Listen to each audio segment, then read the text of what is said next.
Por favor, no digas te aprendo cuando quieres enseñarle algo a alguien. Donc attention, ne dis pas te aprendo en espagnol. C'est une faute très fréquente que j'ai entendue chez énormément de francophones. En français, par exemple, on peut dire « Ah, tu veux faire un échange linguistique avec moi ?» On pourrait pratiquer une fois par semaine. Moi, je vais t'apprendre le français et toi, tu peux m'apprendre l'espagnol. Ça se dit parfaitement bien sûr en français. En espagnol, c'est différent.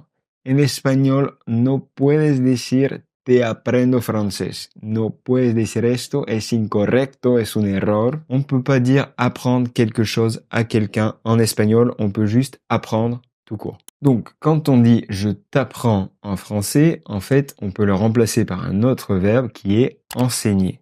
Enseigner en espagnol, ça se dit enseñar. Donc, on peut dire je peux t'enseigner le français. Te puedo enseñar francés.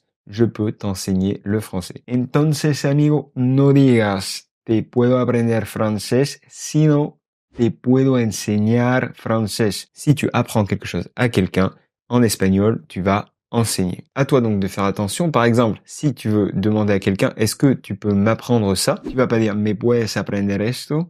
Tu vas pas dire ça, tu vas dire me puedes enseñar esto. Me puedes enseñar esto. Est-ce que tu peux me l'apprendre? Est-ce que tu peux m'enseigner ça? Ici, donc, c'est toujours enseñar.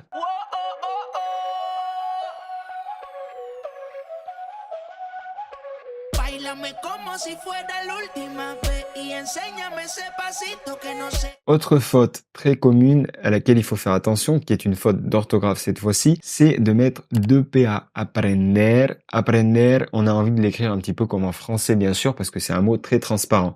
Mais attention, il n'y a jamais deux P collés en espagnol. Nunca se dice una palabra con doble P. Ici, donc, on va dire aprender avec un seul P, con una sola P, una sola letra. Sache d'ailleurs que pour connaître les consonnes qui doublent en espagnol, c'est seulement les consonnes qui font partie du prénom Carolina.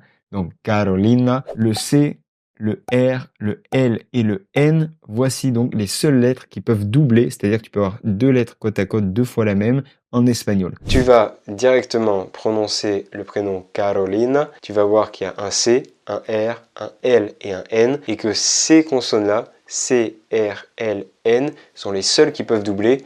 Toutes les autres ne doubleront jamais. Il n'y a pas de P dans Carolina, donc ça va être aprender avec un seul P. Je pense que tu as retenu l'essentiel sur cette erreur très fréquente. Je l'ai beaucoup vue chez les étudiants des formations Hola Amigo et c'est pour ça que je la partage. D'ailleurs, si tu es professeur, donc n'oublie pas de dire enseño francés, enseño matemáticas. Dans ces cas-là, n'oublie pas donc de toujours utiliser enseigner. À présent, j'ai un petit défi pour toi, c'est m'écrire en commentaire une phrase en partageant une chose que tu peux apprendre aux autres, une chose que tu peux enseigner. Je te donne un exemple tout de suite. Personalmente, puedo enseñar español. Puedo enseñar español. À toi donc de me dire qu'est-ce que tu peux enseigner aux autres, apprendre aux autres.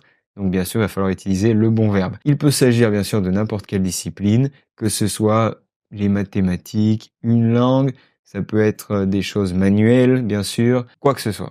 Lo que sea. À présent, si tu as un niveau aujourd'hui débutant, intermédiaire, moyen en espagnol, si tu sais pas trop où tu te situes et que tu aimerais bien savoir comment continuer à progresser, je te propose de faire un petit test de 10 minutes pour évaluer ton niveau actuel d'espagnol de façon simple et efficace. Ce test gratuit, comment ça marche? Tu vas suivre une série de petites questions qui vont te permettre de savoir ton niveau exact, de savoir si tu es débutant, intermédiaire ou avancé, puis d'avoir une lettre, un niveau précis A1, A2, B1, B2, C1 ou C2. À chaque fois, à la fin du test, qui dure pas plus de 10 minutes, tu auras donc ce niveau précis et en plus, on te recommandera la formation Hola Amigo qui est faite pour toi, celle qui est la plus adaptée à tes besoins et ce qui va te permettre de réellement parler couramment espagnol. Si ça t'intéresse, je te laisse donc le lien en description de la vidéo. Te dejo el enlace en la descripción para hacer el pequeño test et n'hésite pas à mettre un j'aime à cette vidéo si elle t'a plu, si tu as appris quelque chose, si c'est une erreur peut-être que toi tu commettais.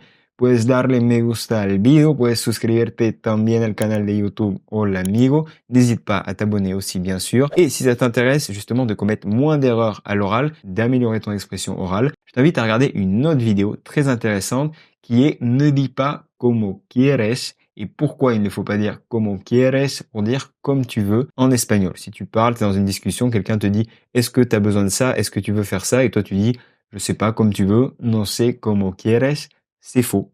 Ce n'est pas como quieres, c'est incorrect et je t'explique pourquoi dans cette autre vidéo. Je te laisse pareil le lien dans la description, mais le lien va s'afficher aussi, la vidéo va s'afficher aussi à la fin de cette vidéo-là. Tu peux donc aller la voir maintenant que tu sais qu'il ne faut pas dire te aprendo.